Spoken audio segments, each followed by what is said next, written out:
بسم الله الرحمن الرحيم الحمد لله الذي كان موجودا قبل حدوث الأشياء ويبقى بعد فناء الأشياء تفرد بالأولية والقدم ووسما كل شيء ما عدا بالفناء والعدم كما قال ذا شأنه كل شيء هالك إلا وجه الله كل نفس ذائقة الموت وقال كل من عليها فان ويبقى وجه ربك ذو الجلال والإكرام سبحان من لا يخفى إليه اختلاف النيات ولا يعذب عنه معاصي العباد في الخلوات سبحان الله الذي منه خلقة العباد وإليه المعاد ومن يعمل مثقال ذرة خيرا يره ومن يعمل مثقال ذرة شرا يره نشهد أن محمدا نبيه وحبيبه وسيد المرسلين وشفيع المذنبين وصلى الله على محمد وآله الطيبين الطاهرين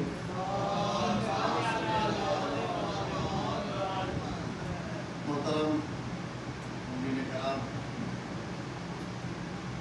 ماہ مبارک رمضان اللہ نے جس کی برکتیں ہمیں عنایت کی اور ہمیں خود وہ موقع فراہم کیا کہ ہم بارگاہ اہلیت میں اپنی عبادات اپنے معروضات پیش کر سکیں۔ یہ مہینہ جو تمام مہینوں کا سردار ہے، اس مہینے کی عبادتیں تمام مہینوں کی عبادتوں سے افضل اور بہتر ہیں۔ یہ مہینہ بہار قرآن یعنی قرآن مجید پڑھنا، سننا اور سمجھنا ہر لحاظ سے ہمارے لیے باعث ثواب ہے۔ ہم کوشش کریں اس بابرکت مہینے میں ہر وہ عمل انجام دیں جس سے اللہ راضی ہو جائے، اور روزہ ہم رکھتے ہی اسی لیے ہے تاکہ ہم اپنے خالق کو راضی کر سکیں۔ روزے کی جو کنڈیشن ہے، ان کنڈیشنوں کے اعتبار سے، ان شرائط کے اعتبار سے ہمیں روزہ رکھنا ہوتا ہے۔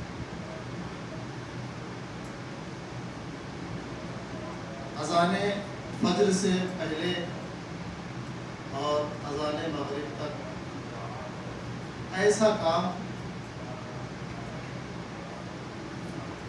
جو اللہ کو اس مہینے میں نہیں پسند ہے ہمیں چھوڑ دینا، حتیٰ کہ حلال کام بھی ہم ترک کر دیتے ہیں، کیوں؟ اللہ راضی ہو جائے۔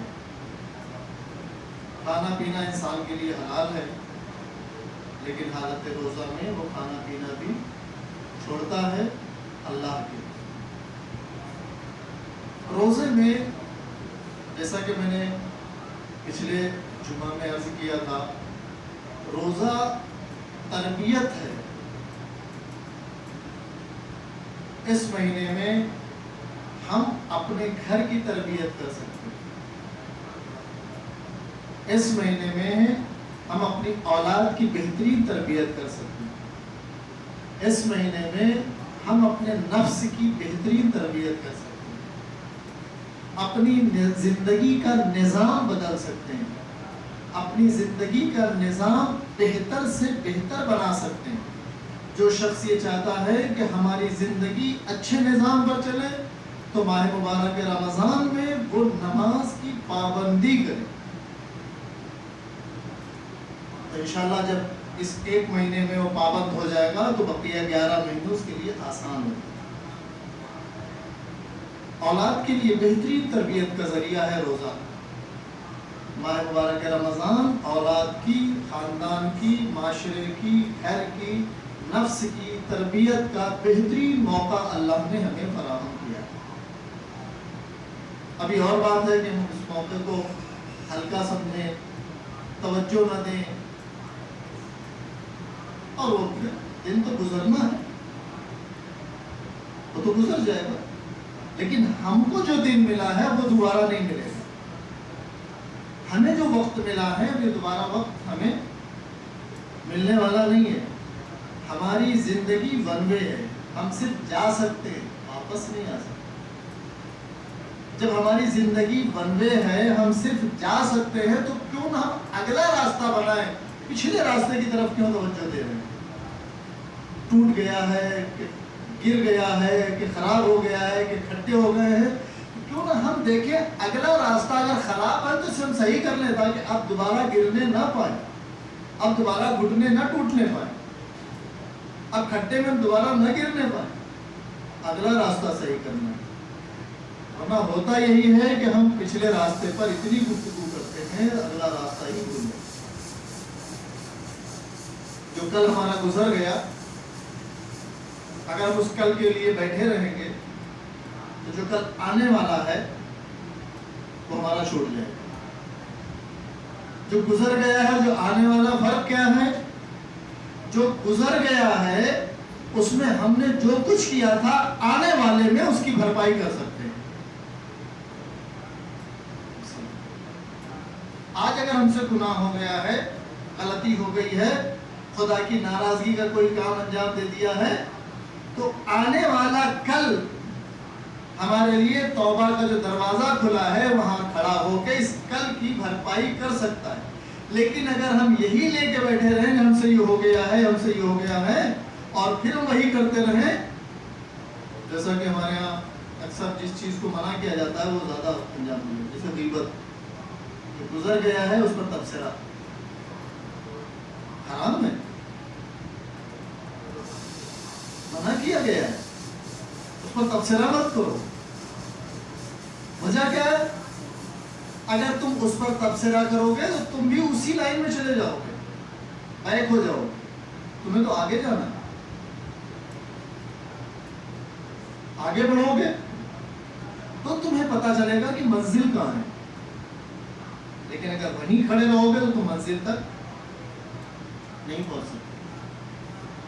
میں نے مثال دی بھی ہے، اگر ایک آدمی ایک اسٹیشن پہ کھڑا ہے، بس اسٹینڈ پہ کھڑا ہو یا ریلوے اسٹیشن پہ کھڑا ہو یا ایئرپورٹ پہ کھڑا ہو، سامان ہاتھ میں ہے، آپ پوچھیں اس سے کہاں جا رہے ہو؟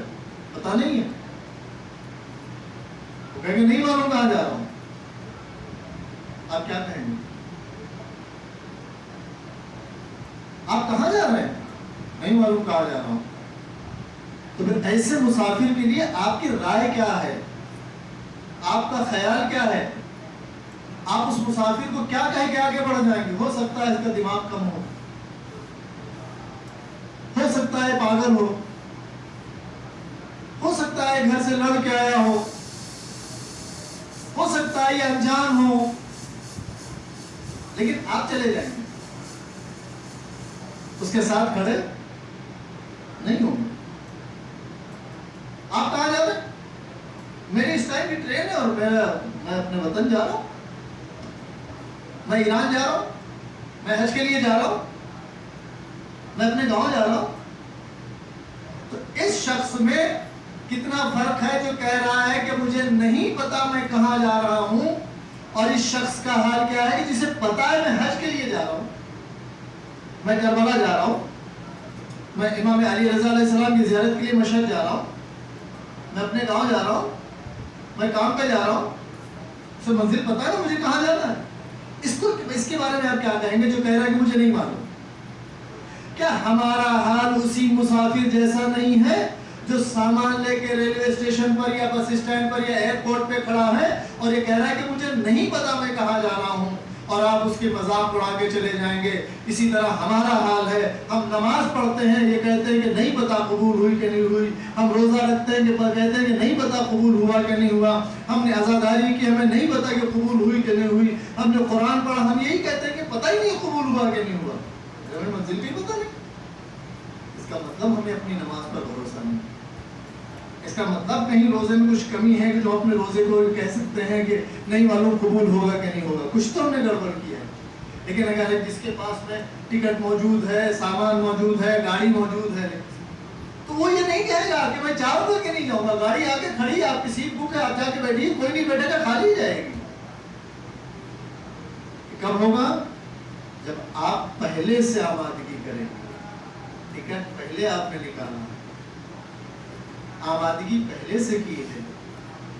ہماری عبادت کا بھی یہی حال ہے. ہماری نماز, ہمیں کیوں نہیں یقین ہو رہا ہے کہ ہماری نماز قبول ہے؟ ہمیں یقین کیوں نہیں ہو رہا؟ اگر کوئی یہ کہہ دے کہ آپ کی نماز قبول نہیں, ڈر بیٹھیں گے. آپ نے کیسے کہہ دیا قبول نہیں؟ لیکن ہم خود یہ کہتے ہیں, پتہ نہیں ہے, پڑھ تو لیے, قبول ہوئی کہ نہیں ہوئی. ہمیں یقین کیوں نہیں ہو رہا؟ بھروسہ کیوں نہیں ہو رہا اپنی عبادت پر خود کو؟ اس لیے کہ ہم یہ سمجھ رہے ہیں کہ ہم نے کہیں نہ کہیں کوتاہی کی ہے اس کے شرائط میں. ابھی جیسے نماز کا ہی معاملہ ہے, پیغمبر کی حدیث موجود ہے, نماز دین کا ستون ہے. ہزاروں لاکھوں مرتبہ ہم لوگ سن چکے ہیں. جس کی نماز قبول ہوگی اس کے سارے اعمال قبول ہو جائیں گے.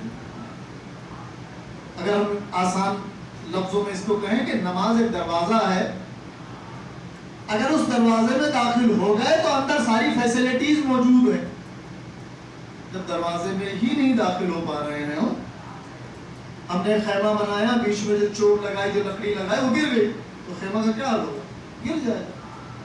ہم نے جو بلڈنگ بنائی, جو پلر بنایا تھا, گر گیا, بلڈنگ کا کیا حال ہوگا؟ وہ بھی گر جائے گی. اب ہم نماز پڑھنے تو آ گئے, ہماری طہارت صحیح نہیں, وضو صحیح نہیں, تیمم صحیح نہیں, غسل صحیح نہیں, نماز چلی گئی. نماز پڑھنے کھڑے ہوئے تو ہماری قرات صحیح نہیں تھی, ہمارا ذکر صحیح نہیں تھا, ہمارا تلفظ صحیح نہیں تھا, یہاں چلی گئی. جس چیز کو ہم اتنا آسان کر کے پیش کر رہے ہو, حالانکہ وہ بہت اہم چیز ہے,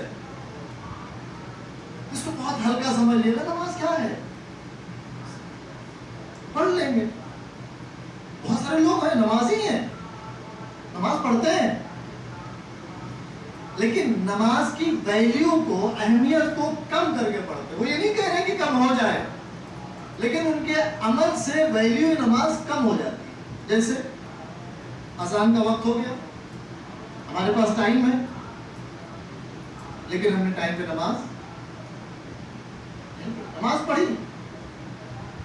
ٹائم نکلنے کے بعد تو ہم نے اس کے وزن کو, اس کی اہمیت کو, اس کی ویلیو کو کم کر دیا. باتیں کر رہے, مہمان آ گئے, اذان کا وقت ہو گیا, اب تو موبائلوں میں اذان ہونے لگتی ہے. اگر مسجد کے آس پاس نہیں ہے, موبائل میں اذان ہونے لگتی ہے. لیکن ہم کس کو اہمیت دیتے ہیں؟ ان باتوں کو جو دوست کے ساتھ, جو رشتہ داروں کے ساتھ, جو پارٹی کے ساتھ, اس کو زیادہ اہمیت دے دیتے ہیں. نماز کی ویلیو, نماز پڑھی لیکن اس نماز کی کوئی ویلیو نہیں دیتے, ہم نے اسے ہلکا کر دیا. لیکن اگر وہی چیز ہمارا دوست باتیں کر رہا ہو اور اذان کا وقت ہو جائے, اگر وہ مسلمان ہے تو اس سے بھی کہیے چلیں وضو کریں, پہلے نماز پڑھتے ہیں, بعد میں گفتگو کریں گے. اگر وہ مسلمان نہیں ہے, آپ اس سے کہیے بھائی تھوڑا انتظار کرو, میں اپنے خالق سے ملتا ہوں جس نے مجھے پیدا کیا ہے, جس نے مجھے زندگی دی ہے, جس نے مجھے تم سے بات کرنے کے لیے قوت گویائی عطا کی, میں شکریہ ادا کر کے آتا ہوں. تم چاہو تو تم بھی اللہ کے شکر میں اس مالک کا شکریہ ادا کرو جس نے تم کو پیدا کیا. لیکن ایسا ہوتا نہیں. لیکن نماز کی بہت زیادہ اہمیت ہے. یہ دین کا پلر ہے, دین کا ستون ہے. جس کی نماز قبول ہو گئی اس کے سارے اعمال قبول ہو. جس کی نماز چلی گئی, رد ہو گئی, اس کے سارے اعمال رد. لیکن ہم اسے اہمیت نہیں دیتے. ماہ مبارک رمضان تربیت کا بہترین موقع ہے. فجر کے لیے اٹھ نہیں ہے, جو عادی نہیں ہے تو کم سے کم 1 مہینے وہ عادی ہو جائیں گے. 30 دن میں وہ فجر میں اٹھنے کے عادی ہو جائیں گے. اور جو فجر میں اٹھے گا رزق پانے کا پہلا حصے دار ہوگا. وہ علم حاصل کرنے کا بہترین ٹائم ہوگا وہ، یاد کرنے کے لیے، حفظ کرنے کے لیے، پڑھنے کے لیے بہترین وقت ہے، کام پہ جانے کے لیے بہترین ٹائم ہے۔ کتنا بہترین دن گزرے گا کہ ایک آدمی کام ڈھونڈنے نکلا ہے اور وہ اللہ سے دعا کر کے نکلا ہے، پروردگار مجھے رزق چاہیے اور حلال والا چاہیے، دینے والا تو ہے، میں نکل رہا ہوں تو دے۔ انشاءاللہ خدا بہترین انتظام کرنے والا ہے۔ واللہ خیر الرازقین بغیر حساب۔ ماہ مبارک میں ہم تربیت پر، اور یہ پروگرام بھی تربیت کا ہی ہے کہ تمہارا نفس اگر 11 مہینے باغی ہو گیا ہے تو اسے کنٹرول کرو، میں حکم دے رہا ہوں، ہر چیز پر تم کنٹرول کرو۔ کھانا میں نے تمہارے لیے حلال رکھا ہے لیکن ابھی تمہیں اتنے ٹائم کھانا نہیں کھانا۔ پانی میں نے تمہارے لیے حلال رکھا ہے لیکن ابھی اتنے ٹائم تمہیں پانی نہیں پینا ہے۔ نفس کے سکون کے لیے ہم نے تمہارے لیے حلال رکھا ہے لیکن اتنے ٹائم تم یہ کام نہیں کرو گے۔ سفر تمہارے لیے جائز ہے، جاؤ، منع نہیں ہے۔ کتنی دور جانا تو تم کھا بھی سکتے ہو، 22 کلومیٹر ایک طرف ہو، 44 کلومیٹر آنا جانا۔ اگر بیمار ہو تو کوئی بات نہیں، مت رکھو۔ کتنی فیسلٹی دے رہے ہیں۔ ضعیف ہو گئے ہو ٹھیک ہے، نہیں رکھنا، لیکن تم تربیت تو کر سکتے ہو۔ روزہ نہیں رکھ سکتے، روزے کے وقت اٹھ کے تسبیح الہی کرو، پروردگار طاقت ختم ہو گئی ہے لیکن تسبیح پڑھنے کی طاقت تو نے ابھی دی ہے، قرآن پڑھنے کی تو طاقت دی ہے، اس وقت میں اٹھو، بیدار ہو۔ یہ نہیں کہ ہمیں روزہ نہیں رکھنا تو اٹھنا بھی نہیں، اٹھنا چاہیے، استغفار کرنا چاہیے اس ٹائم میں بیٹھ کے۔ جو روزہ نہیں رکھ سکتے ہیں کسی وجہ سے، بزرگ ہیں، بیمار ہیں، ڈاکٹر نے منع کیا ہے، اس وقت میں بیدار ہوں، جو سحری کا وقت ہوتا ہے۔ جب سب سحری کر رہے ہوں تو اللہ کی بارگاہ میں عاجزی بیان کرے، پروردگار گریہ کرے، روئے، میں چاہتا ہوں یہ کام کروں لیکن میرا بدن ساتھ نہیں دے رہا ہے، خدایا میں چاہتا ہوں لیکن میری بیماری نے مجھے روک رکھا ہے، اگر تو ہماری اس بیماری کو دور کر دے، ہم تیری عبادت کرنے کے لیے بیٹھے ہیں، ہم منتظر ہیں، خدایا ہم زندگی میں حج نہیں کر پائے، اس مبارک مہینے کی برکت سے ہم پر حج وقت کو واجب کر دے۔ اس ٹائم ہم بیٹھے، تربیت ہے۔ وہ بچے جو بھی بالغ نہیں ہیں وہ بھی اٹھیں گے اور اٹھ جاتے ہیں، روزہ نہیں رکھیں گے لیکن تربیت یہ ہے کہ تمہیں ماہ مبارک رمضان میں اس وقت اٹھ جانا چاہیے اور ہمارے ساتھ بیٹھ کے تسبیح الہی کرنا۔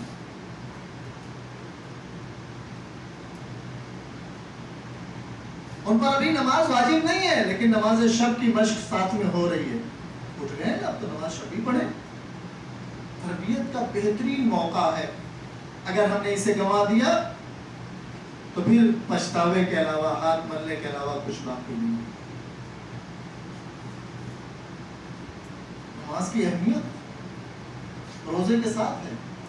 دعا فروع دین پڑھتے ہیں تو پہلے نماز پھر روزہ، دونوں ایک ساتھ۔ روزے کے لیے اٹھے ہیں، نماز بھی پڑھنا ہے۔ حالت روزہ میں جو نماز پڑھی جائے گی وہ بھی باجماعت جب پڑھی جائے گی تو اس کا اندازہ نہیں لگا سکتے اس کا عالم کیا ہے، اس کی بلندی کا، اس کا مقام کتنا زیادہ ہے۔ ایک آدمی کی اگر نماز قبول ہوگی تو سب کی قبول کر لی، جاؤ،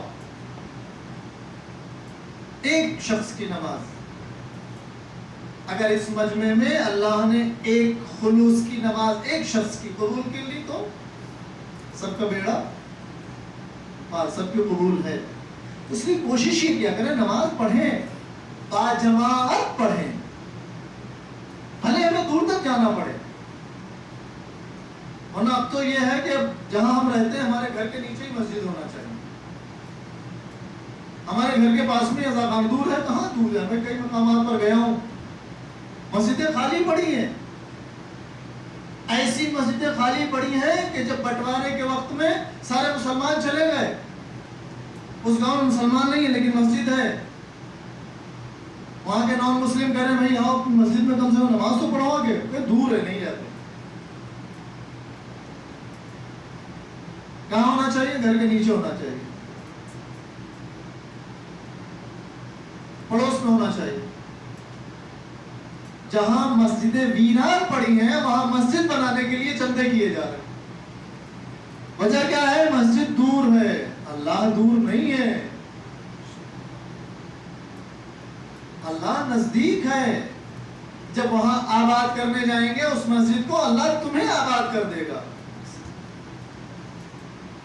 اس لیے نماز جماعت کے لیے کوشش کریں کہ ہر نماز جہاں پر بھی ہے آس پاس اگر ہو رہی ہے تو پہنچنے کی کوشش کریں, کیونکہ آسان ہے. آپ اندازہ لگا لیجئے, ایک آدمی جو خود کار یا بائک چلا رہا ہے اور ایک آدمی جو صرف بیٹھا ہے, کتنا فرق ہے. جو چلا رہا ہے اس کی ذرا سی غنودگی اس کی جان لے سکتی ہے, اس کی ذرا سی لاپرواہی اس کے ہاتھ پہ توڑوا سکتی ہے. لیکن جو آدمی صرف آرام سے بیٹھا ہے وہ منزل تک پہنچتے پہنچتے ایک نیند بھی لے لیتا ہے, سو بھی جاتا ہے, میسج بھی لکھ لیتا ہے, لوگوں سے بات بھی کر لیتا ہے. کیوں؟ جس گاڑی میں بیٹھا ہے چلانے والا بیدار ہے. یہ نماز جماعت جس میں سب لوگ ایک ساتھ ہیں اور سب کو منزل پہ پہنچنا ہے. یہ سواری ہے جس پر ہم سب بیٹھے ہیں جماعت, اللہ نے ایک کی قبول کی تو سب کی قبول ہو. یعنی یہ سواری اگر پہنچ جائے گی منزل پہ تو سب مسافر پہنچ گئے کہ نہیں پہنچ گئے. اس لیے نماز کو اہمیت دیں.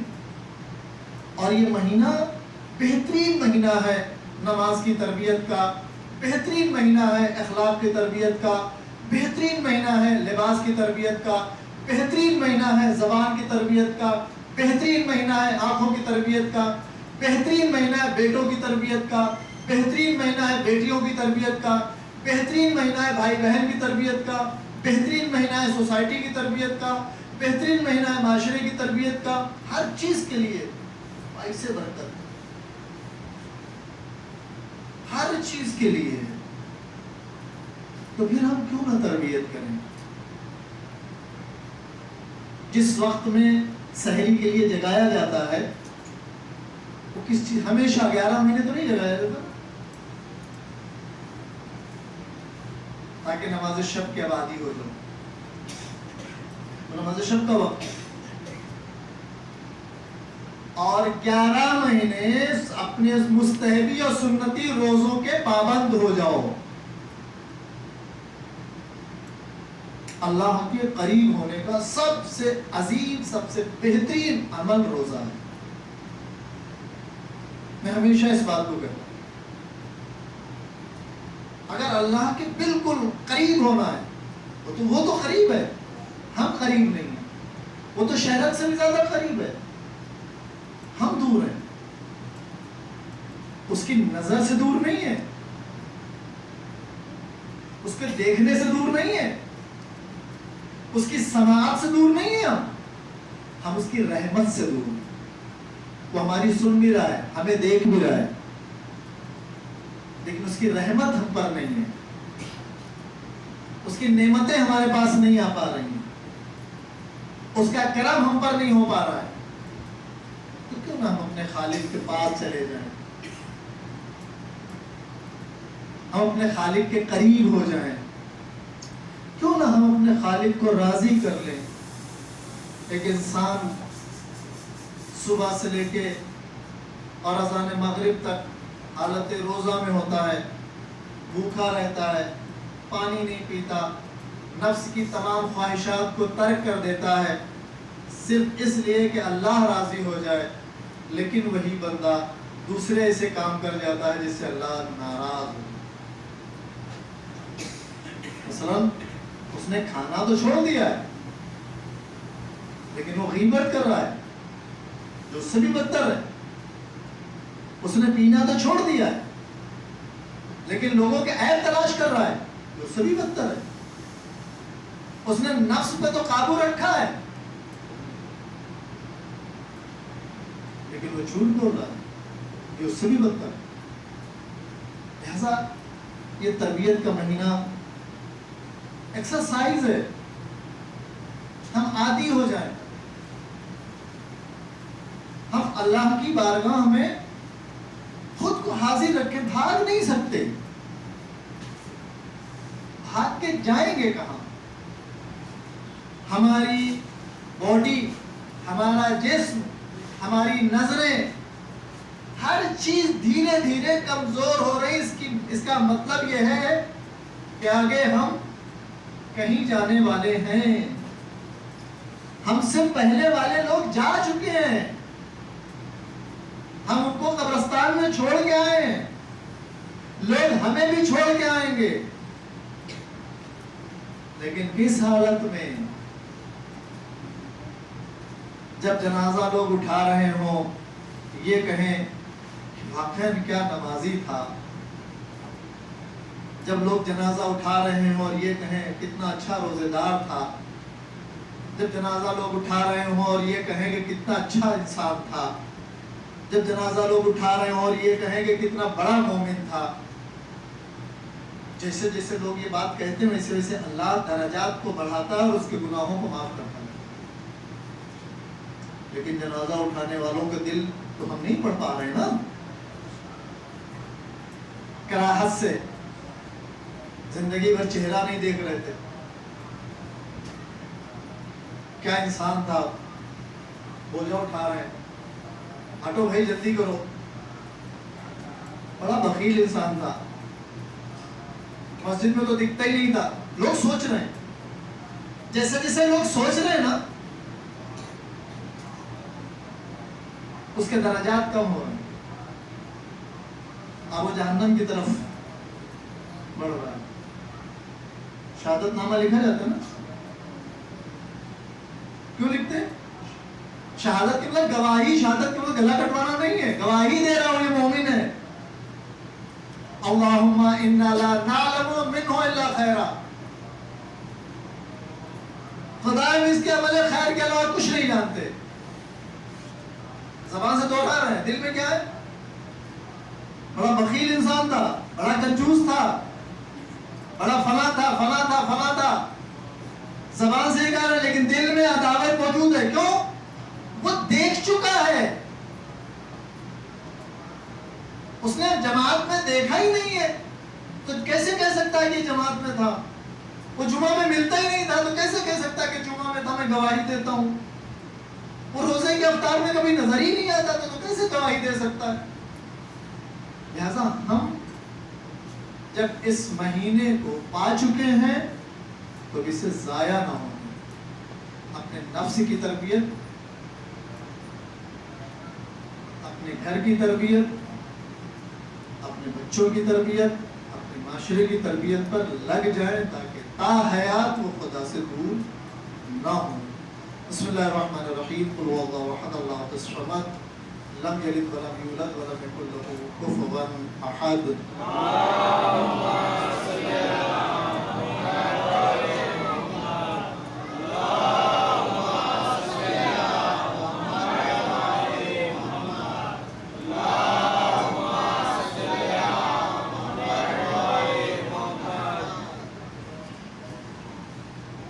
اعوذ باللہ من الشیطان الرجیم، بسم اللہ الرحمن الرحیم، الحمد للہ الذی لا الہ الا اللہ الحلیم الکریم، غافر الذنب وقابل التوبۃ وهو الغفور الرحیم، نشهد ان محمدا نبیہ وحبیبہ وسید المرسلین وشفیع المذنبین وصلی اللہ علی محمد وآلہ الطیبین الطاہرین.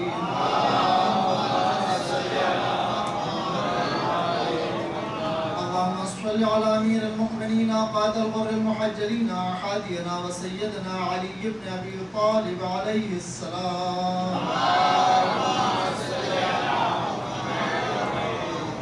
اللهم صل على فاطمة الزهراء سيدة نساء العالمين سلام الله عليها. اللهم صل على امام المتقين سيد شباب اهل الجنة حسن والحسين عليهم السلام. اللهم صل على امام المتقين علي بن الحسين زين العابدين عليه السلام. اللهم صل على امام المتقين محمد بن علي عليه السلام. اللهم صل على امام المتقين جعفر بن محمد عليه السلام. اللهم صل على امام المتقين موسى بن جعفر عليه السلام. اللهم صل على امام المتقين علي بن موسى الكاظم عليه السلام. اللهم صل على امام المتقين محمد بن علي عليه السلام. اللهم صل على امام المتقين علي بن محمد عليه السلام. اللهم صل على امام المتقين حسن بن علي عليه السلام.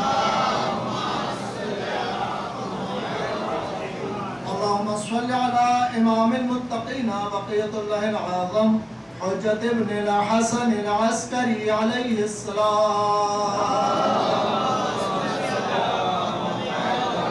صلواتك عليه وعلى آبائه في هذه الساعة وفي كل ساعة وليا وحافظا وقائدا وناصرا ودليلا وعينا حتى تسكنه أرضك طوعا وتمتعه فيها طويلا.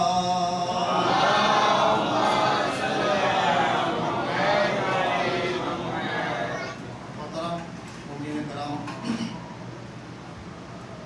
ماہ مبارک رمضان جو اللہ کی طرف سے ہمیں ایک نعمت ملی ہے، جو رحمت ملی ہے، اللہ سے ہم توسل بھی رکھیں، یعنی اللہ سے کانٹیکٹ رکھیں. ہمارا کانٹیکٹ، ہمارا توسل اللہ سے ٹوٹ نہیں. ورنہ دنیا پر آپ نظر کر لیجئے، دنیا کس دہانے پر ہے. وہی انسان جو ایک دوسرے کو قتل کر رہا ہے، وہی انسان جو ایک دوسرے کی ہمدردی بھی کر رہا ہے. جہاں لوگ دوسروں کو قتل کرنے میں ڈر محسوس نہیں کرتے ہیں، وہیں ایسے لوگ بھی موجود ہیں کہ لوگوں کی بھوک کا بھی خیال ہے، لوگوں کے کھانے کا بھی خیال ہے، ان کے لیے بھی کوشش ہوتی ہے. اللہ نے انسانوں کو جو نعمتیں دی ہیں، انسان ان نعمتوں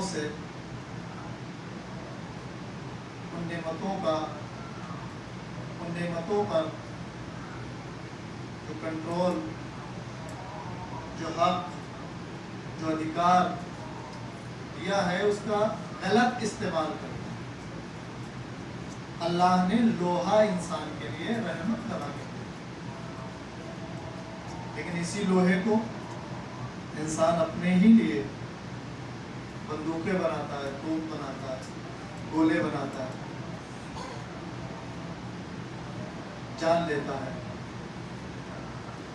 آپ یوکرین کے حالات کو دیکھ رہے ہیں، کتنی واویلا ہے. ہم یہ نہیں کہنا جو ہو رہا ہے صحیح ہو رہا ہے. یہی یوکرین جب اس کے فوجی، جب اس کے سپاہی عراق کو تباہ کر رہے تھے، سارے میڈیا والے خاموش تو نہیں کہہ رہے تھے کہ صحیح کر رہے ہیں. ہم یہ بالکل تائید نہیں کر رہے ہیں کہ ان کا جو ہو رہا ہے وہ صحیح ہو رہا ہے. لیکن ظالم کب تک بھاگے گا؟ اور جب ظالم زیادہ زوردار ہو جاتا ہے، بہت اہم پوائنٹ آپ کے حوالے کر رہا ہوں، جب ظالم زیادہ زوردار ہوتا ہے اور دیندار کم ہوتے ہیں تو اللہ پھر ابابیل جیسے لشکر کو بھیجتا ہے. ابابیل جس وقت اللہ نے بھیجی تھی اس وقت صاحبان ایمان کم تھے، اور اتنے کم تھے کہ ان کا مقابلہ نہیں کر سکتے تھے. تو اللہ نے کہا تم اپنا ایمان محفوظ رکھو، مقابلے کے لیے ہم پرندوں کو بھیج دیں گے. ہاتھی کے مقابلے میں ہاتھی آتے ہیں. آج کا دستور ہمیشہ کر رہا ہے، تلوار کے مقابلے میں ڈنڈا نہیں، تلوار. آج توپ کے مقابلے میں توپ ہے. لیکن خدا یہ بتانا چاہتا ہے اگر تم ہاتھی پر آؤ اور میں چاہوں تو ایک پرندوں سے چبائے ہوئے بھوسے کی طرح ہاتھی کو کر دوں گا. یہودیوں اور عیسائیوں کا انشاءاللہ یہی حال ہونے والا ہے جو انسانیت کے دشمن ہیں.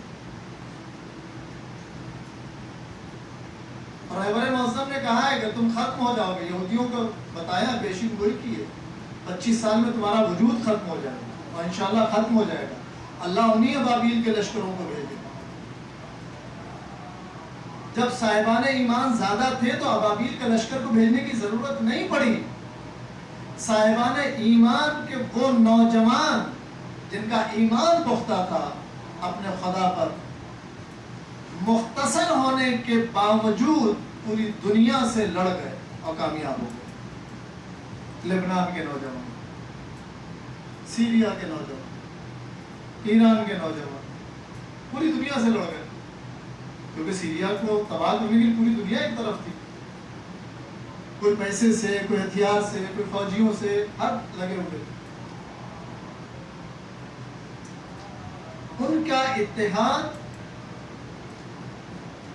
جن کے پاس اللہ کی اور ایمان کی طاقت زیادہ تھی، اتنا کامیاب رہا کہ ان کے ہتھیار فیل ہو گئے، ان کی دولت فیل ہو گئی، ان کے فوجی فیل ہو گئے. ہندوستان میں بھی حکومت حاصل کرنے کے لیے مسلمانوں کو ڈرایا جا رہا. اصلیت میں ڈرانا مسلمانوں کے لیے نہیں ہے، ڈرانا مسلمانوں کے لیے نہیں، مسلمانوں کو ہوا بنا کے ہندوؤں کو ڈرانا ہے. اگر تم ہمارے ساتھ نہیں کھڑے ہوگے تو یہ لوگ تمہیں ماریں گے، جن کو آج ہم دیکھو تم سے ان کو مار رہے ہیں اس لیے کہ تمہارا بچاؤ ہو جائے. ایک آسان سی مثال دیتا ہوں تاکہ بچے بھی سمجھیں. بال آپ کے سر پہ اس کی کیا ویلیو ہے؟ ایسے پکڑیے توڑ دی،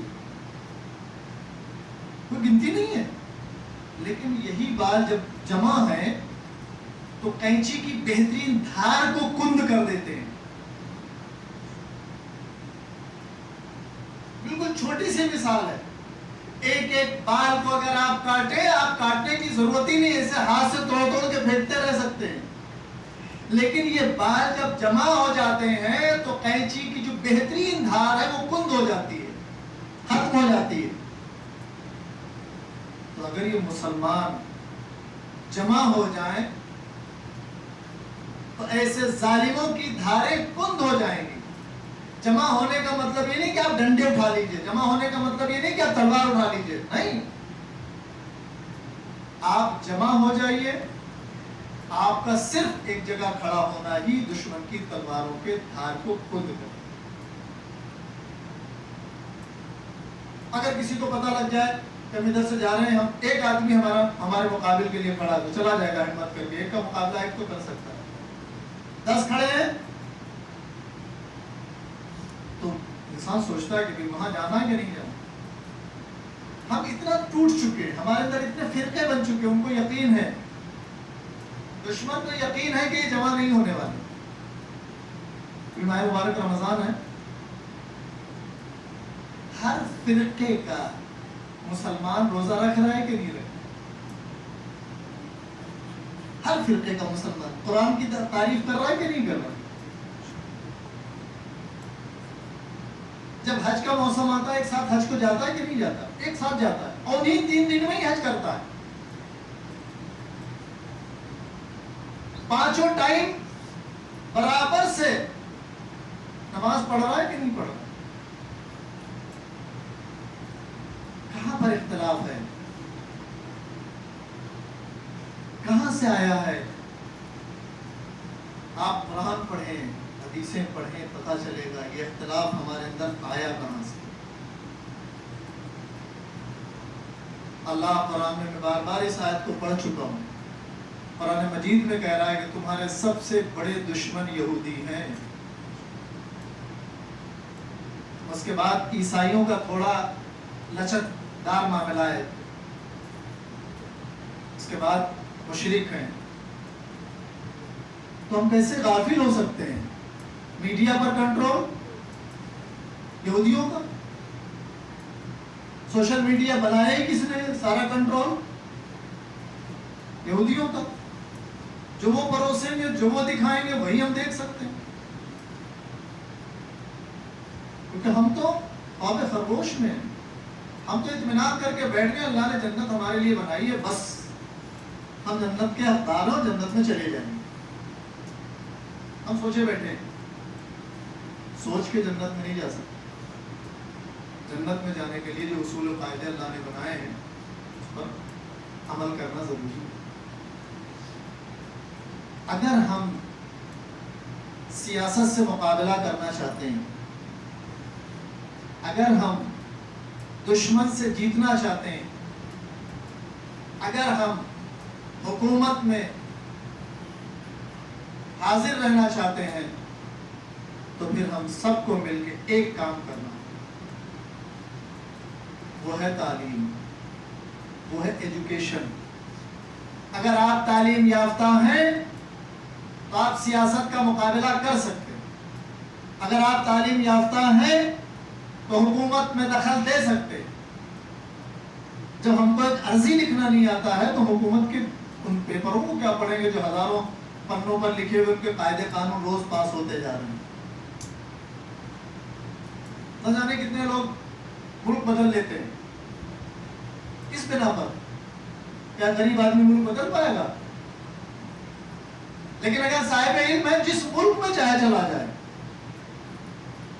صاحب ہنر ہے جس ملک میں چاہے چلا جائے، علم کی بنیاد پر۔ اگر ایک نوجوان ڈاکٹر بن گیا ہے، اسے اس ملک میں مزہ نہیں آ رہا، نہیں رہنا مجھے، تو کیا سمجھتے کسی دوسرے ملک میں جائے گا اسے مشکل پیش آئی؟ اس کا پیشہ ایسا ہے، استقبال ہوگا، بھئی آپ آئیے۔ جتنا علم بلند ہوگا اتنا ہی انسان دنیا میں اور آخرت میں بھی بلند ہوگا۔ بس ایک چیز کا خیال رکھنا ہوگا، علم صرف دنیا حاصل کرنے کے لیے نہ ہو، اس دنیا کے علم کے ساتھ ساتھ میں وہ دین کا بھی علم ہونا چاہیے۔ جب یہ ڈاکٹر بنے تو کڈنی نہ بیچے، خون نہ بیچے، میتیں نہ بیچے۔ جب یہ سول انجینئر بنے تو کسی کی سیمنٹ نہ بیچے، لوہا نہ بیچے، حلال کمائے۔ انسان کا بہترین کمال ہے کہ وہ صاحب علم ہو۔ اگر ہم اپنی ایک نسل کو کامیاب کر لے گئے تو ہماری کئی نسلیں کامیاب ہو گئی۔ لیکن اگر آج ہم کوتاہی کر گئے تو پھر یہ دشمن جو ہر شکل بدل کے آتا ہے، ہر 5 سال میں دشمن کی شکل بدل جاتی ہے، ہر ملک میں بدلتی چلی جاتی ہے، اور وہ انسانیت کو قتل کرنے کے لیے آمادہ ہے۔ ان کو درد بھی نہیں ہوتا، انہیں محسوس بھی نہیں ہوتا کہ ہم نے کیا کیا۔ لہذا ہر مسلمان پر ضروری ہے اس حدیث کو اپنے گھر کے، اپنے دل کے، اپنے جسم کے، اپنی سوچ کے ہر جگہ پر فٹ کر لے، لکھ لے۔ انا مدینۃ العلم علی بابها، انا مدینۃ العلم علی بابها۔ پڑھتے رہو، اسی کی تسبیح پڑھو۔ جب اس کی تسبیح پڑھو گے تو اللہ تمہارے اندر وہ کمال پیدا کرے گا کہ تمہارا بیٹا جس کا نام سلمان ہے واقعا سلمان ہوگا، اور پیغمبر کہیں گے سلمان منا اہل البیت، امام زمانہ علیہ السلام کہیں گے یہ میرے اہل بیت میں سے۔ ہم جس کا نام مالک اشتر رکھیں گے امام علی علیہ السلام اس پر فخر کریں گے، تو جو علی موجود ہے پردہ غیب میں وہ تمہارے بیٹے پر فخر کرے گا، بھروسہ کرے گا کہ فلاں جگہ پر میرے اتنے چاہنے والے جو مجھ پر قربان ہو سکتے ہیں۔ تو ہم سیاست کی بھیٹ نہیں چڑھیں گے، ہم سب مل کے اپنی قوم کے لیے، انسانیت کے لیے علم پر کام کریں، ایجوکیشن پر کام کریں، لڑکوں پر، لڑکیوں پر۔ ورنہ لڑکیاں تو بڑھ رہی ہیں لیکن ہمارے لڑکے 10ویں 12ویں سے آگے نہیں جا رہے۔ ان کے لیے کاؤنسلنگ کریں، انہیں سمجھائیں، ان کو فیوچر پلان بتائیں۔ کھڈا کھودنے والا بہت محنت کرتا ہے، بہت محنت کرتا ہے۔ آج اگر اس روزے کی حالت میں، اس گرمی میں جو کھڈا کھود رہا ہوگا، اس کے روزے کا اس کا حال کیا ہو رہا ہوگا؟ لیکن وہ آدمی جس نے اس زندگی میں محنت کی ہے جہاں کھڈا کھودنے والا کرکٹ کھیل رہا تھا، جہاں وہ گھوم رہا تھا، اس نے اپنے بچپن اور جوانی کے درمیان کا جو حصہ ملا اس نے علم حاصل کیا۔ وہ کھڈا کھودنے والا 1000 روپے 500 روپے پر اٹک جاتا ہے، لیکن اگر اس کی روز کی آمدنی دیکھی جائے تو 10,000 5,000 50,000، جیسا اس کا علم بڑھے گا ویسے اس کی آمدنی بھی بڑھے گی، ویسے وہ دنیا میں بھی کامیاب ہو۔ جب دنیا میں وہ کامیاب ہوگا تو راہ خدا میں دینے میں اسے کہاں تکلیف ہے؟ لوگوں کی مدد کرنے میں اسے کہاں تکلیف ہے؟ سیاست دانوں کے منہ پر مارنے کے لیے اسے کہاں تکلیف ہے؟ اسی لیے بہترین ذریعہ ہے اللہ کے قریب ہونے کا بھی، پیغمبر کے قریب ہونے کا بھی، امام کے قریب ہونے کا بھی۔ اقرأ باسم ربک الذی خلق، اللہ اپنے نبی سے بھی پہلی بات یہی کر رہا ہے کہ پڑھو اس خدا کے نام سے جس نے تمہیں پیدا کیا۔ پیغمبر نے کتنی بار کہا انا مدینۃ العلم وعلی بابھا، میں شہر علم ہوں، علی اس کا دروازہ ہے۔ علی تک پہنچنے کے لیے علم کی ضرورت ہے، پیغمبر تک پہنچنے کے لیے علم کی ضرورت ہے۔ ہم کچھ اور ذریعہ بنائے ہوئے ہیں کہ ہم علی تک اس ذریعے سے پہنچ جائیں، ہم علی تک اس ذریعے سے پہنچ جائیں۔ پیغمبر کہہ رہے ہیں آسان ذریعہ ہے، علم حاصل کرو گے تو علی تک آ جاؤ گے، جب علی تک آگے تو ہم تک آنے میں کوئی دیر نہیں۔ میں تو علم کا شہر ہوں، علم ہی علم دوں گا تو۔ لہذا ہم کوشش کریں، سیاست سے مقابلہ کرنے کے لیے علم کی ضرورت ہے، حکومت سے مقابلہ کرنے کے لیے علم کی ضرورت ہے، بھوک سے مقابلہ کرنے کے لیے علم کی ضرورت ہے، جہالت سے مقابلہ کرنے کے لیے علم کی ضرورت ہے، دشمن سے مقابلہ کرنے کے لیے علم کی ضرورت ہے۔ ہم کوشش کریں ہماری نسل، ہمارے بچے دینی علم اور دنیاوی علم برابر سے حاصل کریں تاکہ وہ کامیاب ہوتا ہے۔ میں دعا کرتا ہوں پروردگار رحمت محمد وال محمد اس ماہ مبارک کے صدقے سے تمام مومنین کرام خصوصاً جو حاضرین ہیں ان سب پر اپنی رحمتیں، برکتیں، نعمتیں، مغفرتیں نازل فرما۔ جو مومن اور مومنات پریشان حال ہیں ان کی پریشانیوں کو دور فرما، جو غریب ہیں ان کی غربت کو دور فرما، جو روزی کے لیے پریشان ہیں ان کو رزق کثیر، رزق حلال عنایت فرما، جن کو تو نے روزیاں عطا کی ہیں سب کی روزی و روزگار میں برکت عنایت فرما۔ ہم سب کو تیرے راستے پہ چلنے کی توفیق عنایت فرما، ہم سب کو کربلا والوں کے راستے پہ چلنے کی توفیق عنایت فرما۔ امام زمانہ علیہ السلام کو ظہور میں تعجیل فرما، ہم سب کو ان کے ناصر و مددگار میں شمار فرما۔ ان اللہ و ملائکتہ یصلون علی النبی یا ایھا الذین آمنوا صلوا علیہ وسلموا تسلیما۔